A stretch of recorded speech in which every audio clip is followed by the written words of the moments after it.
Idol madla, nakakahanga, may mga hawak, gandang linyada. Ika'y inspirasyon kung bakit hanggang ngayon ako'y palaging kumakarera.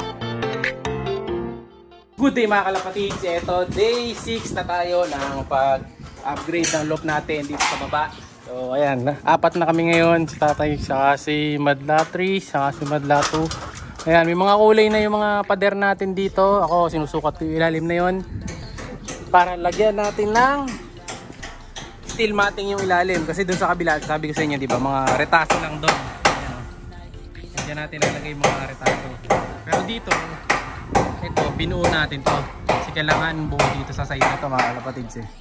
Yun, tago na yun.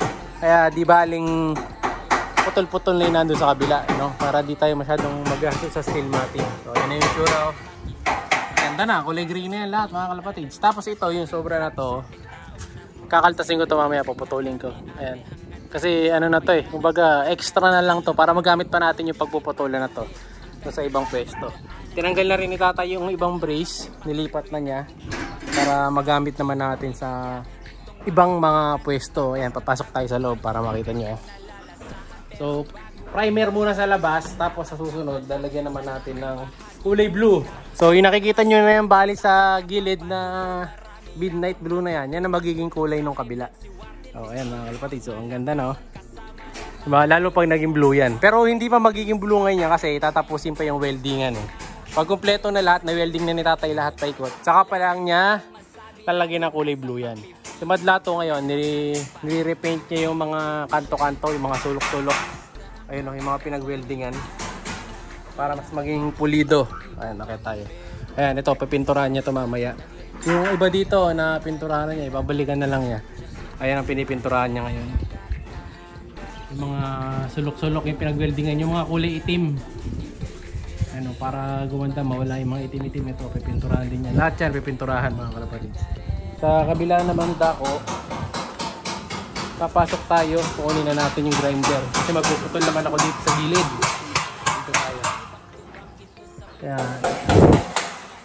ito, pininturahan na ni Korean Madla 3. Ayan.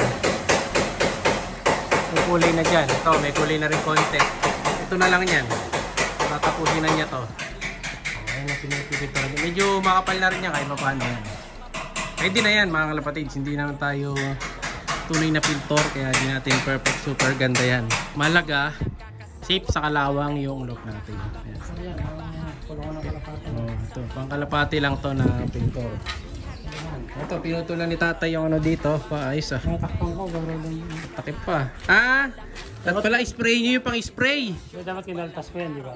Oh. Ito kinaltas ko. Tapos tinapin ko, maganda. Maganda, ito pangit. Ito, tinapalan ko lang. Dapat in-spray nyo pala to yung foam. Ito, sprayan ko na lang sa butas to mga kalapatids. Para makita. Sasarado pa to. Ano na lang, no? Gagrinder. Pakikinisin na lang yan. Yan, dapat pala ganyan. Ayan. Kakanood niya ng YouTube, ganyan yung nangyayari mga kalapatids. Mga DIY projects. Pero matibay mga kalapatids. Kung kumagay yung brace dito, tinanggal lang, nalipat lang sa taas. Ayun o, nilagyan sa taas. Alin? O, tapos headers na raw ng pinaka-pinto yan para isang gawa na lang. Tapos ito, hindi na tatatanggalin to eh. Ito lilipat tayo, no? Ito namang isa na to, ililipat dito sa kabila. Ayan, para matibay. Ayan, magiging pinaka-brace ng kulungan to sa gitna. Hindi naman na rin kasi kailangan na tanggalin yan, no? Kasi wala na rin naman tayo lalagay sa taas. Kaya okay lang na nandiyan yan sa taas. So ito, pampatibay. Ito, papatibayan ko to para pwede kong ano dito, magsalambitin. No? Para nakalambaras. Naka-level to tayo? Parang di naka-level yan. No? Bababa. Oo, tumaas. Ito kasi nung wala akong tagahawak na nagalaw. Tataka, parang naduling ako dito. Di ba? Di naka-level mga kalapatids. Pero ayos pa yan, ayusin pa ni tatay yan. Spot lang naman. Spot lang yan. Ito kasi hindi pa naka-welding pero huli na tong pipinturahan. Baka ako na dito. So ngayon, ito sinusukat natin yung pesto dito. Tapos na kayo sa grinder? Lalagyan ko to mga kalapatids, ito yung ilalim. Ito tayo meron na. Yan dito. Gugutungin ko, sayang mga Ayun, ganun ang ginagawa ni tatay mga kalapatid. So, yung mga retaso, pinagdidikit-dikit na lang namin kasi sayang eh. Ayan oh. Tatlong patong. Ang isa, sira pa, ispatang ko na lang din. Pagdidikitin na lang. Ito putulin, di pa pinutol to. Putulin ka. Putulin ko na lang to. Lahat ng tulis puputulin. Yan lang, yun doon natas, sakto sa sukat mo yan, ano. Alam ko sakto na yan. May ganyan. Ito lang, ito. Ito, puputulin ko to mga Ang kalapatid. madali mag-good. Isang buo na yan. Isa-isahin lang natin yan mga kalapatid ko. Di ba, natatapos na unti-unti. Ito, meron ng panlagi kasi dito. Hanggang dito lang yan tayo, yung isa na to. O buo. Buo. Gandun lang yan. Gandun sa dulo, gandun sa postong mo lang. Yung isa na yon, yung nandun. Piyesa yan, katulad yan, diba? Katumbas nito no. Yung nasa pinagputulan nung na dalawa, dito mapupunta. Sakto pala, hanggang doon siya mga kalapatid sa kabila. So halos, ayun, sarado na pala yan bukas. As full weld na lang. So konti na lang problema natin dito mga kalapatids. No, yung ipunin na lang natin dito, yung sa ibang mga bakal pa, pang frame. May lumilipad na kalapate. Lubar. Ayun o. Checker din, may tumutukod mga kalapatids. Sa tabing ilog. Ayun o, iinom mo. Ayun mga kalakaitan nyo ba? Blue bar. Ayun o, iinom siya sa tabing ilog. Ayan, baba. Umakit sa loob natin kanina eh.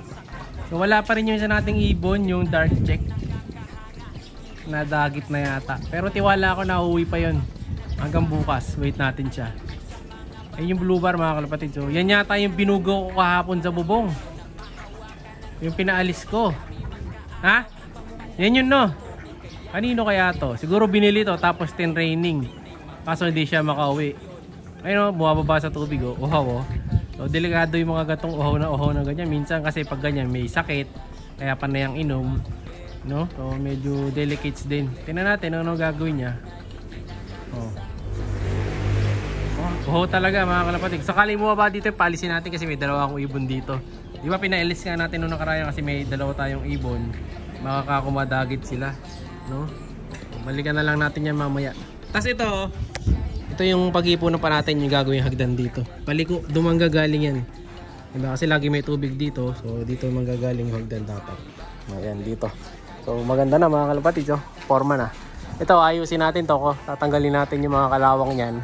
Para ma-ready na sa pang-extend dito. Pag nagkapera tayo, ito lalagyan natin extension to. Lalaki yung bilaran natin. Diba? So ipon-ipon lang.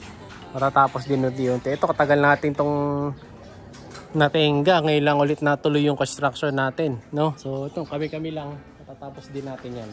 Ang ganda na dito. Pag may kulay, pag nakabalot na. Kulungan na to. Pag naipaikutan na to mga kalapatids, pwede na ako maglagay ng ilang mga cage dito eh. Kahit yung wala mo ng mga anak, no?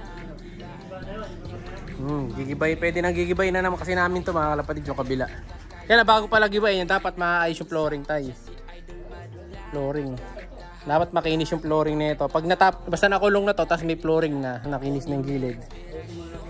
Okay na. Ayan, so ito, bibilisan lang namin at pagtutulong-tulungan. Huli ito papagawa natin to sa gumagawa talaga para hindi tayo mahirapan. Pero yun, si tatay ang gagawa nun, yung mga nakapaligid sa hollow block. Siya na yung titira niyan. Tapos kami taga-pintura. Siya'y kalapatistang napakagaling na kinakilala.